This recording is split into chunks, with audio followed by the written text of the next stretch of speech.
اللہ الرحمن الرحیم۔ کل ہم نے آپ لوگوں کے سامنے علم کے دو معنی بیان کیے۔ پہلا معنی تھا کہ شے کی صورت کا عقل کے اندر حاصل ہونا، یعنی جو معنی مصدری ہے حصول، اس کا نام علم ہے، وہی انکشاف کا سبب ہے۔ اس کی مثال دی تھی ہم نے، تو یہ پہلا معنی ہے۔ اور علم کا جو دوسرا معنی ہے وہ ہے کہ عقل کے نزدیک جو شے حاصل ہو چکی ہے، یہ علم کا دوسرا معنی ہے، یعنی کہ وہ جو صورت حاصل ہو چکی ہے وہ انکشاف کا سبب ہے۔ تو یہ کل دو معنی آپ لوگوں کے سامنے کل ہم نے بیان کیے۔ آج ہم اگلے معنی کی طرف چلتے ہیں۔ تو فرماتے ہیں مصنف علیہ رحمہ، ثالثها الحاضر عند المدرک۔ دیکھیے، مدرک یہ ادراک سے بنا ہے، اور ادراک کا معنی آتا ہے پورے طور پر کسی چیز کو جان لینا۔ تو یہ وہ تعریف ہے جس کو علماء نے بھی ترجیح دی ہے، کیونکہ یہ تعریف اللہ رب العزت کے علم پر بھی صادق آتی۔ تو ادراک کا معنی آتا ہے پورے طور پر جاننا، لیکن یہاں پر جو ادراک کا استعمال کیا گیا ہے وہ مطلقاً جاننے کے معنی میں ہے، یعنی تھوڑا جانا جائے یا زیادہ جانا جائے۔ تو اس اعتبار سے یہ تعریف انسان پر بھی صادق آ جائے گی، چونکہ جب ادراک مطلق معنی میں ہوگا تو خواہ تھوڑا جانا جائے یا زیادہ جانا جائے، تو چونکہ تھوڑا بہت انسان بھی جانتا ہے، اس لحاظ سے یہ تعریف انسان پر بھی صادق آ جائے گی۔ تو اب یہاں پر کہا کہ تیسرا معنی ہے وہ چیز جو مدرک کے پاس حاضر ہو۔ اب یہ جو حضور ہے، حاضر ہونا ہے، یہ دو طرح سے ہوگا، یا تو بالواسطہ ہوگا یا بلا واسطہ ہوگا۔ اگر یہ حضور بلا واسطہ ہو تو اس علم کا نام علم حضوری رکھا جاتا ہے، جیسے اللہ رب العزت کا علم حضوری ہے، یعنی وہ اس کو بذات ہی حاصل ہے۔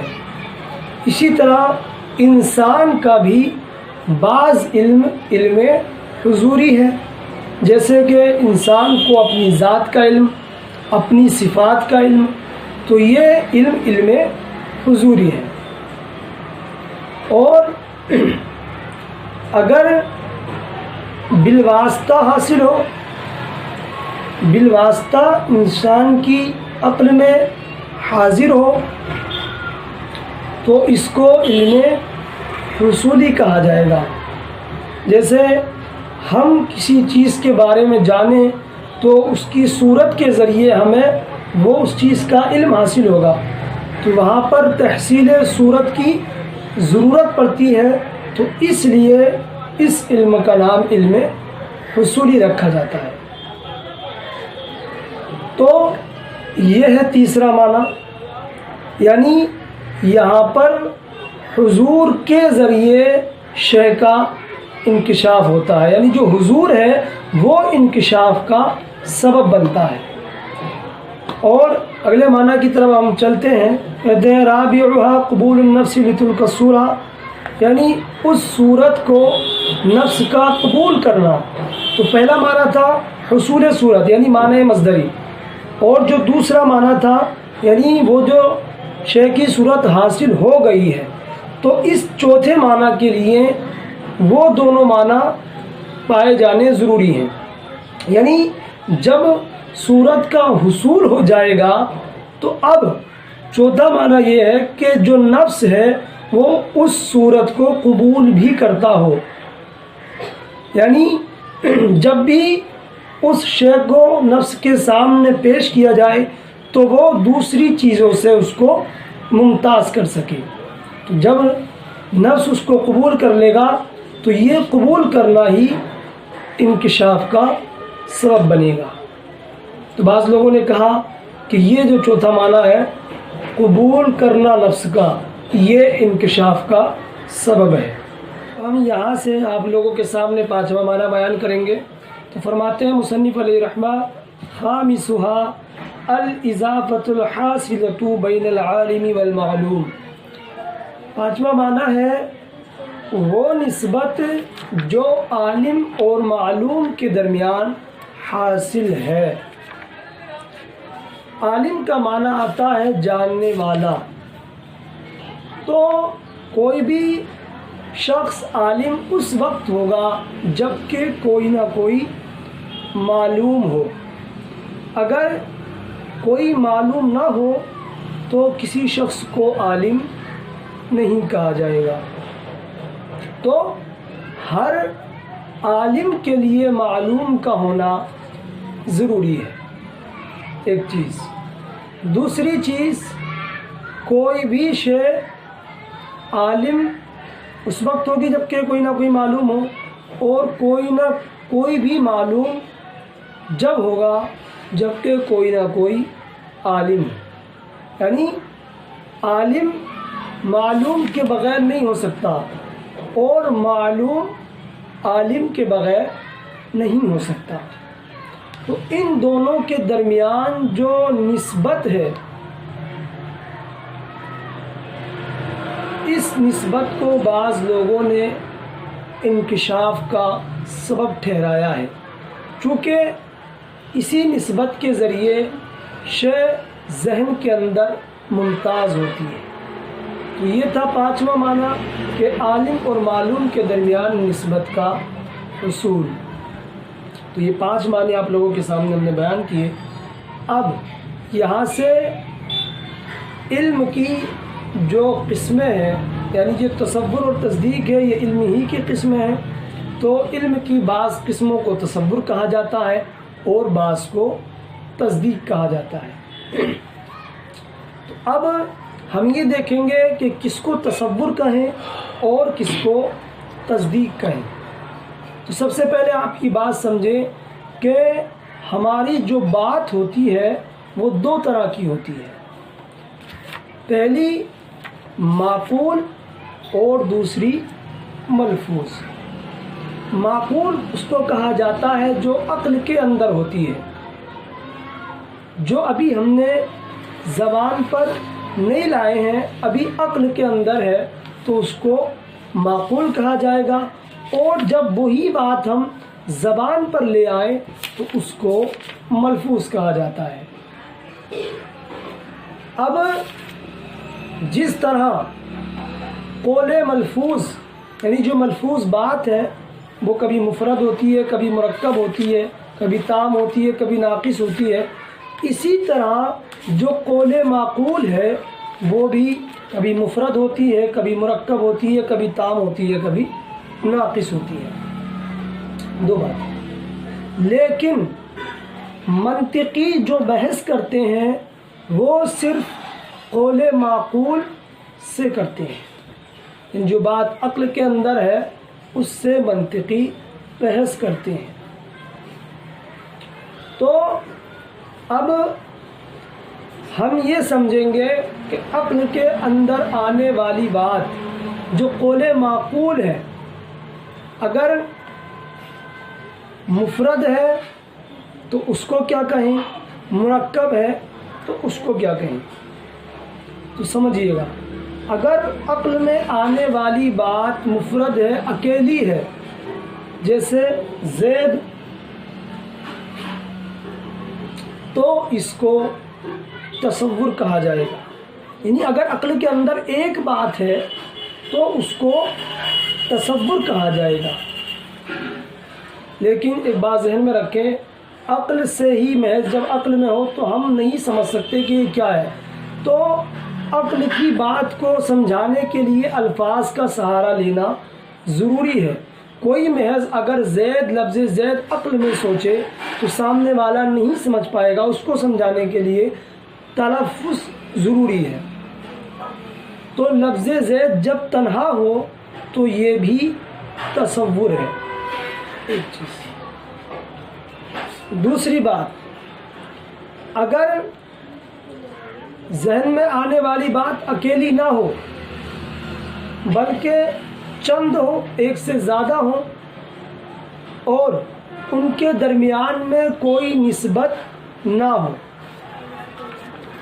جیسے ہم نے کہا زید, بکر, عمر, خالد, تو یہ باتیں چند ہیں لیکن ان کے درمیان کوئی نسبت نہیں ہے. تو اگر درمیان میں نسبت نہ ہو, ایک چیز کو دوسری چیز کے لیے ثابت نہ کیا جائے تو یہ بھی تصور ہے. دو باتیں.